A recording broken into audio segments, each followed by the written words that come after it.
Yun no, magandang gabi po sa ating lahat and welcome to Papa Jo's Vlog Kakwentuhan. Salamat po sa pag-subscribe, pag-follow nyo sa ating channel. Gusto ko lang mag-react dun sa isang negosyante or nagtitinda ng street food. Fried chicken ang tinda niya. Ang kanyang offer ay 39 pesos. Only rice, only sabaw, only gravy. At dalawang chicken. Although yung fried chicken niya ay parang chicken neck, dalawa.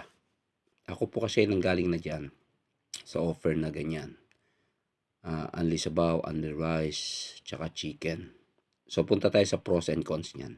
Ano ang pros niyan? Yung panig sa'yo. Number 1 na pros ay maraming pupunta at kakain, kaya maaring lumaki ang kita mo. But anyway, I'm just wondering kasi 39 pesos dalawang chicken, pagpalagay natin is 10 pesos. And then rice mo is natitira na lang 20 pesos Gravy and only rice and only sabaw for 19 pesos. Para sa akin malinaw na mahirap kumita rito. Kung sakali kikita ka dito ng 5 piso sa isang tao, para kumita ka ng 500 pesos, kailangan mo maka-100 tao. Kung kikita ka naman ng 10 pesos, nalalabuan na ako dyan sa 10 pesos nakita sa 39. So, yun ang pros niyan, marami kakain sa'yo. Ang pros niyan ay maaari kang kumita. So, ano naman ang cons niyan? Konti lang yung pros na nakikita ko. Ang cons niyan ay napakamura ng offer mo. Malaki ang chance mo malugi. Potential na malugi ka. Kasi kahit anong ikutin ko ng computation, sa tingin ko ay hindi kikita. Kung kumita ka man dyan, sabi ko nga 5 pesos sa 100 katao, ay 500 pesos lang. Kaya hininto ko ang mga only rice, only sabaw at only gravy. Ang cons kasi niyan, then hindi mo exactly makukompute ang puhunan mo at ang kikitain mo. Sapagkat only nga ang rice.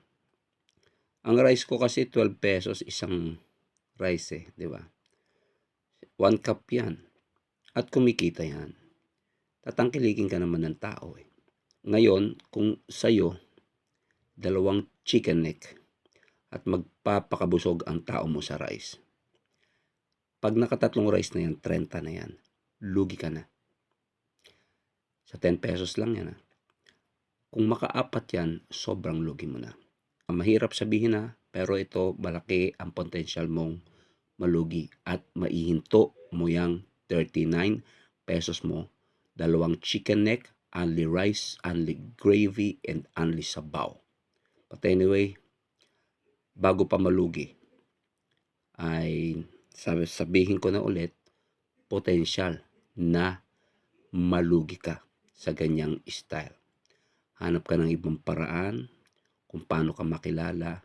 Hindi yung paraan na palugi, na kitang-kita ang lugi mo. Anyway, sa tingin nyo, kikita ba? 39 pesos, dalawang chicken neck, only rice, only sabaw, only gravy. Tingin nyo kikita ba? I-comment nyo na lang. Salamat po sa panonood. God bless us all.